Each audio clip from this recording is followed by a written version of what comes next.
नमस्कार. मी आज एक सत्यकथा काल जी वाचली ती आपल्यासमोर सादर करणार आहे. अक्षरशः म्हणजे रोमांचकारी अशी आहे.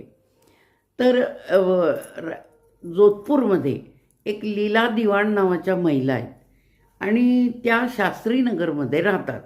तर आत्ताची ही कलियुगातली सत्यकथा आहे. तर मध्ये ज्या वेळेला एक कालावधी गेला आपला, की कोणी कोणाच्या घरी जायचं नाही, भेटायचं नाही, करायचं नाही असं.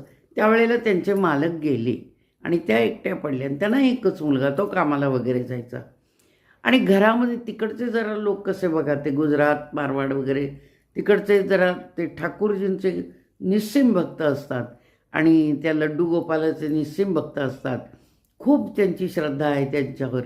आपली पण आहे, पण त्यांच्याकडं ते छोटे छोटे असे बाळकृष्ण असतात बघा, बाहुलीसारखे. तर त्या एकट्या घरात असल्या की त्याच्याशीच बोलायच्या, आपलं दुःख काय ते त्याला सांगायच्या आणि सगळं त्याच्याशी माणसाप्रमाणे बोलणं बिलणं, लहान मुलांप्रमाणे. आता हे त्यांनी म्हणजे त्या इतक्या निस्सीमपणाने करायच्या. आणि रात्री झोपायला जाताना त्या लड्डू गोपालला, छोट्याशा त्या बाहुलीसारख्या गोपालला आपल्याबरोबर झोपायला घेऊन जायच्या. त्याला अगदी पांघरून त्याचं अंथरूण बिंथरूण तयार केलेलं.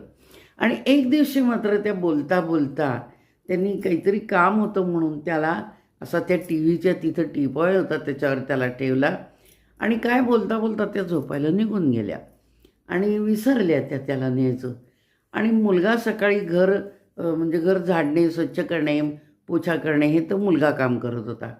तर त्यानं सकाळी आईला उठल्यावर विचारलं, आई अगं म्हणे जरा घरात येताना असे चिखलाचे पाय बी आणत जाऊ नको ना, कोण आलं होतं का तुझ्याकडं? त्या म्हणल्या, नाही माझ्याकडं नाही कोणी आलेलं.